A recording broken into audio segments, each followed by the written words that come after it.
Ryan Stanton here with ASEP Frontline. Today, joined with Dr. Jeffrey Kline, and we're going to be talking about a little bit of low risk PE. And we've had discussions on the podcast before about pulmonary embolism, that shift, and of course, during the tenure of this podcast, we've gone from every single PE being admitted to the hospital to, and maybe we can consider to some can go home and we're going to talk about some of that evolution and as well as where we are now in terms of what you can do with your patients in the emergency department. So, Dr. Kline, first and foremost, give us a little background on yourself. Yeah, Ryan, I'm an emergency physician by training and did a research fellowship back in the early 90s, involved in the understanding of cardiac energy transfer and the function of the heart under stress conditions. With that background, I got interested in the right ventricle, and through that, interested in the diagnosis, treatment, risk stratification of pulmonary embolism, which I've been studying and publishing in for about 30 years now. I'm a practicing emergency physician, and as we were just talking, I've got 4 shifts in a row coming up here at the Detroit Receiving Hospital and Sinai Grace Hospital in the middle of Detroit this weekend. So I'm still in the mix of it. Well, yeah, that's what we were talking about right before we got started. I just came off a long run. This was our day to catch up with all of our meetings and stuff, and then you're going to take up the torch for emergency medicine for the remainder of the week and knock out some shifts. So, give us a little background. As you mentioned, of course, when we do this podcast, we look for the experts and those that have really dedicated their lives to these topics. So give us a little kind of evolution. You mentioned publishing for the last 30 years on this. So give us a little evolution how the pulmonary embolism has not only changed in terms of diagnosis, but where we've kind of shifted in terms of our potential for treatment and management. Well, we haven't shifted enough toward understanding that a lot of pulmonary emboli can be treated at home. Let's, at least in terms of the mindset of the emergency physician, it's more complicated now than it was even a couple of years ago in terms of the economics of paying for the DOACs. But across the board, the payment is pretty much normalized or neutralized by Medicaid. Medicaid pays for both Eliquis and Xarelto in every state. So I'm going to throw that out there at the very beginning. And the big problem with the payment now is the donut hole for Medicare and the copay for patients with private insurance. Now, backing up historically, how did we get to this point? Well, of course, everyone knows that the 2 DOACs were approved in around 2013, 2014, and that was a game changer so that we didn't have to use the low molecular weight run-in that was required for warfarin. That made things a lot easier conceptually, as long as we could get the medicine to the patient. Prior to that, it was all about sending them home on warfarin with injections of Lovenox. That whole idea got started with a study in DVT called Columbus that was published in 1995. By the way, in Columbus, it was done in Europe purely. They don't start a lot of IVs in Europe. So the drug, low molecular weight heparin and oxyparin, was administered subcutaneously as part of that protocol, which was ultimately the clearance that FDA gave it. The reason that it was given subcutaneously was purely for the purpose of convenience in Europe. And it's funny how that translated, and now we always give Lovenox sub-Q, even though it works perfectly fine giving it IV. In any event, that Columbus study led to the migration and cure in some places where they started treating PE as an outpatient. I want to give you a little anecdote, and I know you'll cut some of this. Somewhere in around 99, I had met Phil Wells a few years earlier and was getting to know him. I was very junior. He was already at that point a full professor. But I was at a conference with him and I said, "Hey, Phil, you've been sending out home pulmonary emboli on warfarin and Lovenox and warfarin for years. Why don't you write that up?" And he said, his answer was, "Why? You should just do it." And that embodies sort of the Canadian attitude, like Jeff Whites and others have expressed, is if you walk in with your PE, you can walk out with it. And I guess there's a good difference in medical legal climate and primary care follow-up, and there's lots of reasons that would work in France and in Switzerland and in Canada, but not in the United States.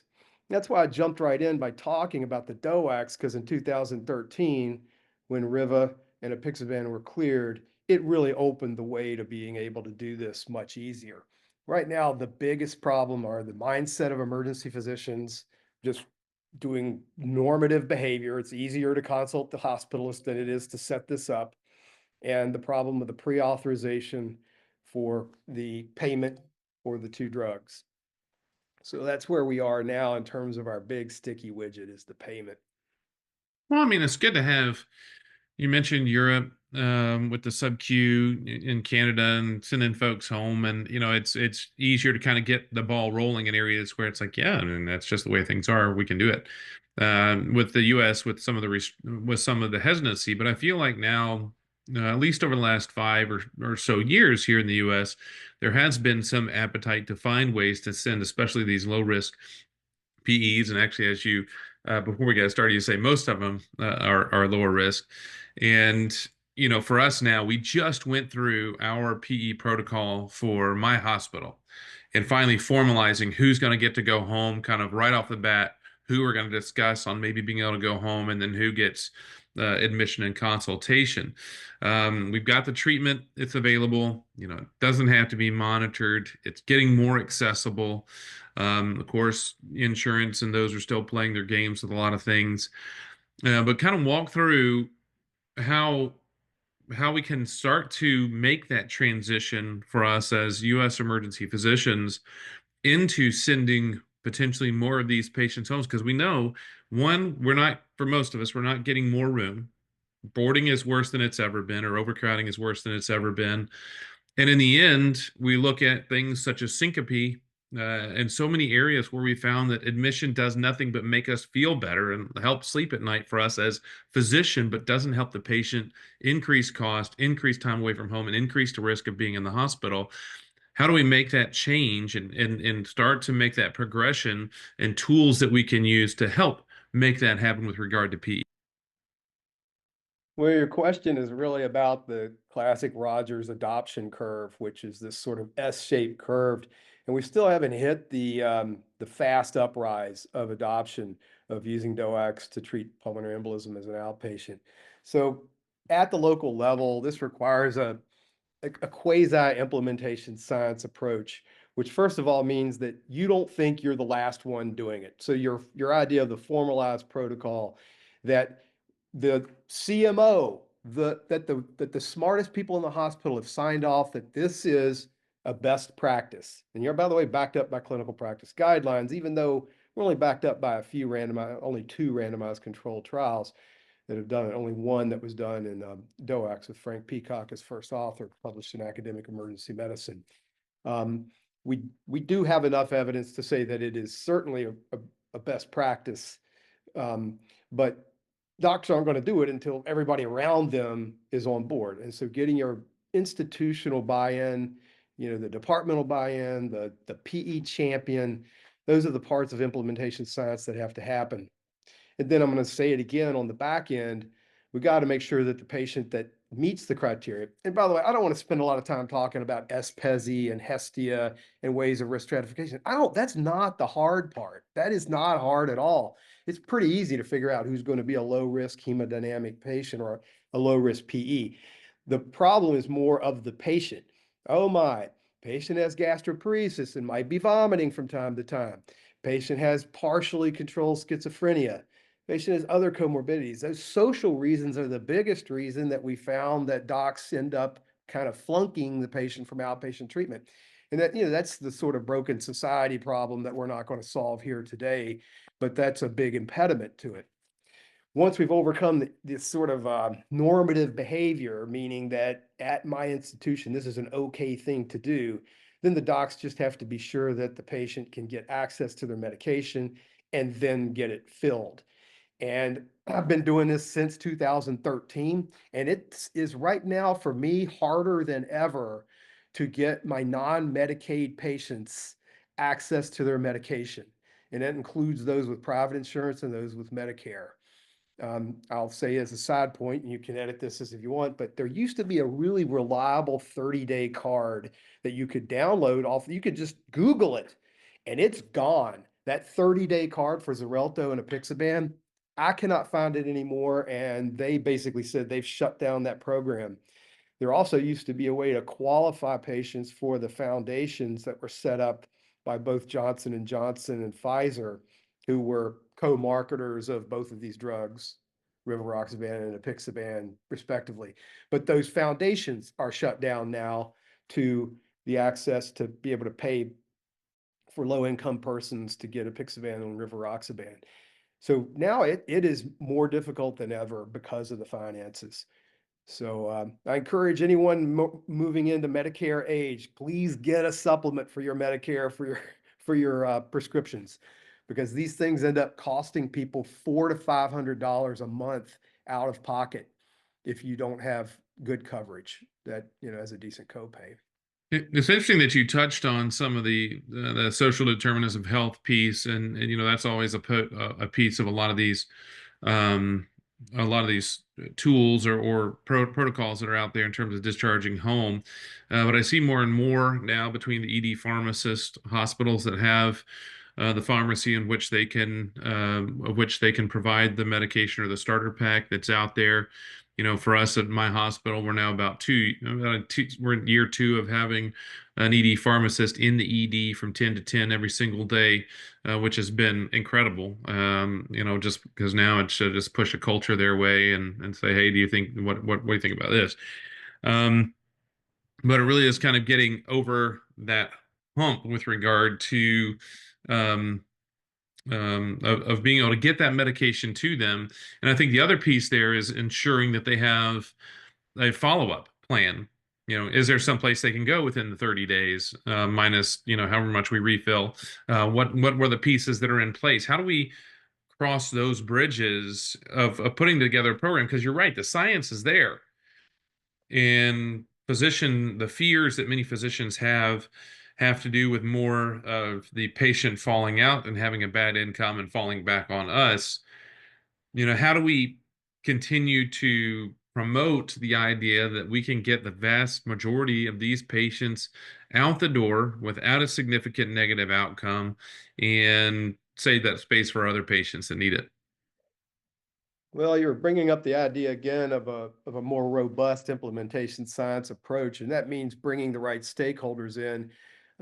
You've mentioned one key stakeholder that in every state needs to be involved in setting up these protocols and making them work, and that's an experienced pharmacist, because they understand where to go. Like, just for example, I'll give an anecdote. That 30-day card, when I first moved to Detroit 3.5 years ago, some pharmacies were still honoring it, but some weren't.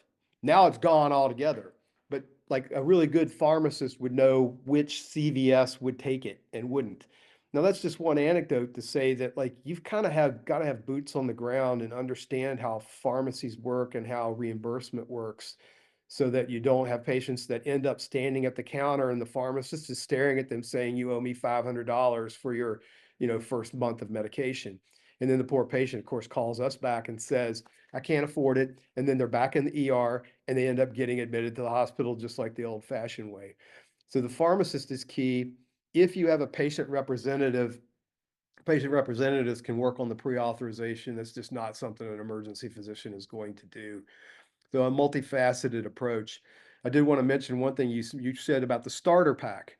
Well, the starter pack in many states is illegal because of this medication supplement that comes from the federal government, and it's got some name, and the health services folks listening will know exactly what it is, the 530G status or something like that, where like our hospitals in Michigan, we cannot give the starter pack in the emergency department. It's a violation of federal law.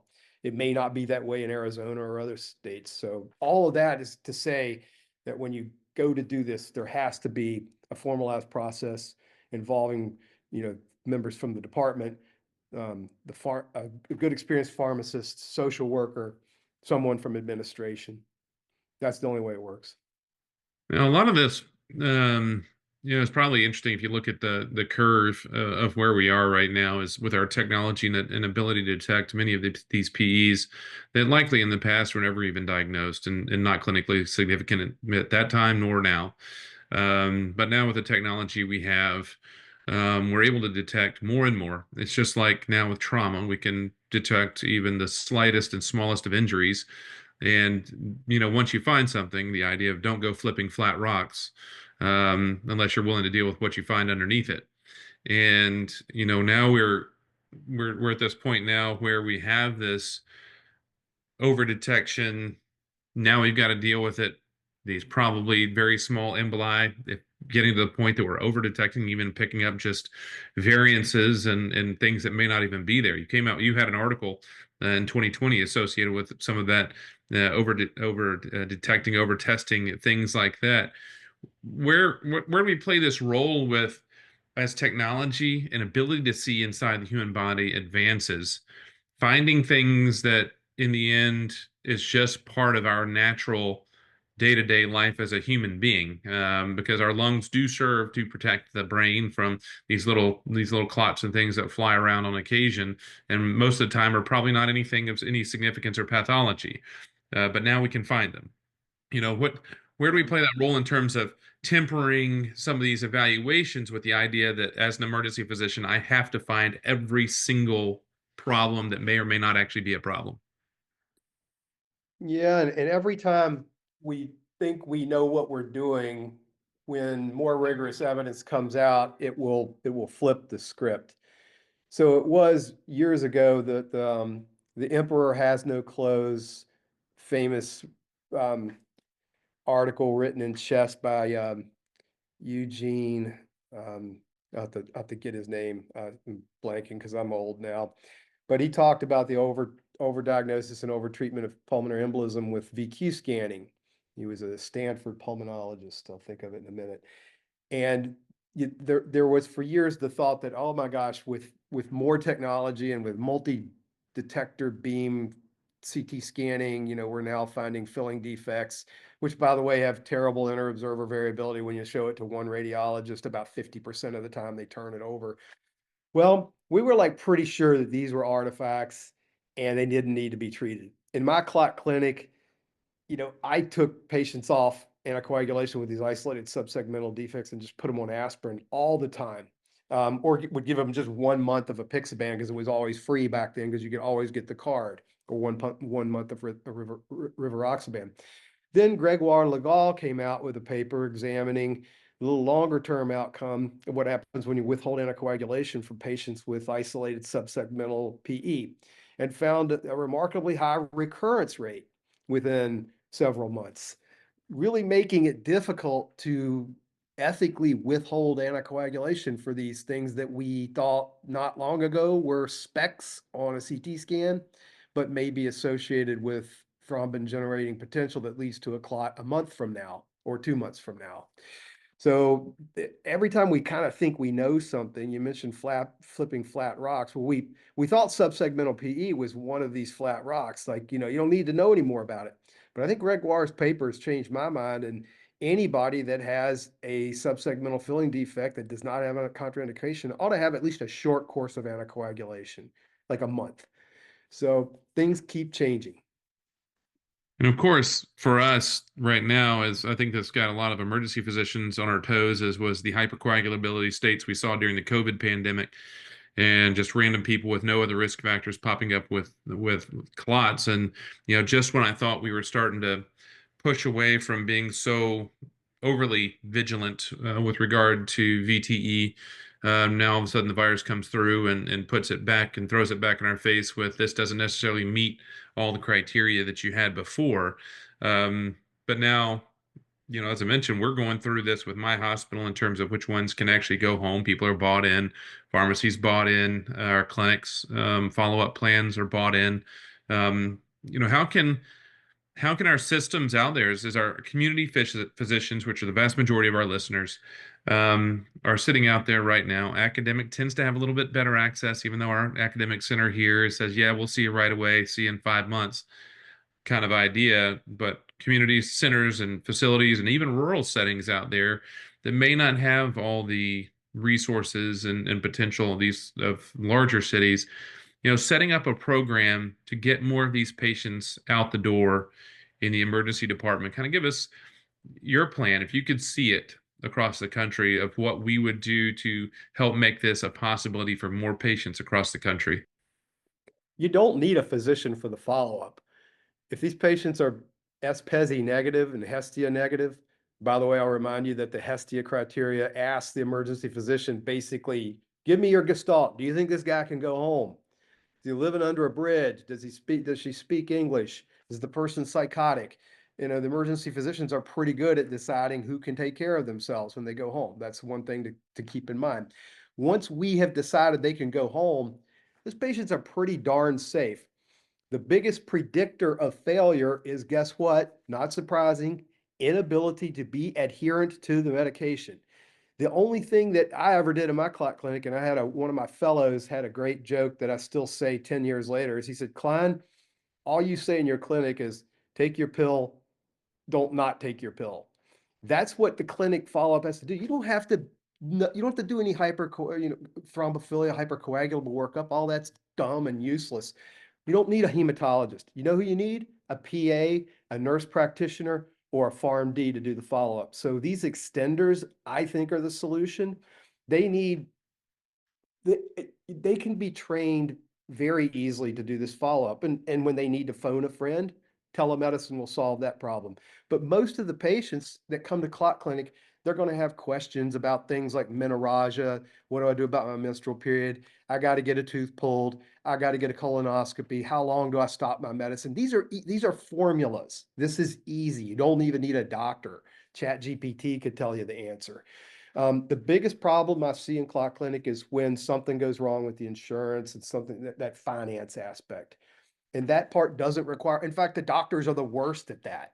So the follow-up model can definitely be de-escalated to a mid-level provider or advanced practitioner, I think is the more politically appropriate term, or a PharmD. And it sounds like even that, do we actually need an in-person visit for many of these visits? Is it something where we can say, "Hey, are you taking your medicine? How are you feeling? Yeah. Great. We'll see it. We'll see you, quote fingers that you can't see because we're on audio. We'll see you in a month or 2 months or whatever it may be." Telemedicine. I mean, a phone call. It really doesn't need any, especially in a rural setting or poor transportation in an urban city setting. I mean, we can deal with this over the phone. I just need to know they're taking their medicines and are they having any complications from the medicines like nosebleeds. And usually it's the usual stuff anyway. It's more like I got a headache after I started my Apixaban. Okay, and then you're like, well, you're walking around and you're doing fine. We're not going to head CTU. But you ultimately end up switching the medicine just because of some non-specific symptom. The stuff like menorrhagia, heavy menstrual periods, can be directly addressed by dose adjustments and spacing, but there's a formula for it. The medicine part is easy. The only thing that's a problem is when the patient shows up at 30 days and says, something changed about my insurance. That's a problem that doctors don't know how to deal with or want to deal with. So that can be done separately. Talking with Dr. Jeffrey Kline about low risk pulmonary emboli and what sounds to be more of a system issue with the outpatient management of pulmonary emboli rather than the actual clinical patient related issues. Any closing thoughts as we wrap today and I get you back to the uh, great number of meetings that we're trying to wrap up before your long run of shifts? I just want to reemphasize that deciding which patient is safe to go home, you can use the SPESI to back you up. You can use the Hestia, put it on your chart, but you don't have to be a PE expert. You just have to be a practicing emergency physician to walk in the room and decide who you think is reasonable to go home. The biggest thing is thinking about whether they're going to be adherent and whether they're going to have access to their medication for the next 3 months. That to me is our challenge. And it's interestingly, it's more of a public health, societal, economic challenge than it is a doctor challenge. Interestingly, it sounds like when we treat pediatrics and the vast majority of the decision on admission versus discharge goes from the initial walk in the room and seeing what they look like. And I tell students that a lot of times is, these scores are great, these tools are great, but many times they lean very much on clinical gestalt and the impression that you have from your experience as an emergency physician or wherever you may be in the healthcare spectrum. And even then, you look at the heart score is what's your clinical concern, for that. And that, I think that's very important for when you walk in the room, see that patient, see that person, what's the opportunity that you may have to weigh that risk and benefit, and to hopefully, in most cases, get them home. How can folks get in touch with you if they have any questions, comments, or want to pursue further? Probably just email jkline, jkline @wayne.edu. All right, appreciate it, and thanks for your time and for joining us. And as for me, you can contact me, rstant@acep.org, rstant@acep.org, at everydaymed on X. And until next time, I'm Dr. Ryan Stanton, and this has been some ACEP Frontline.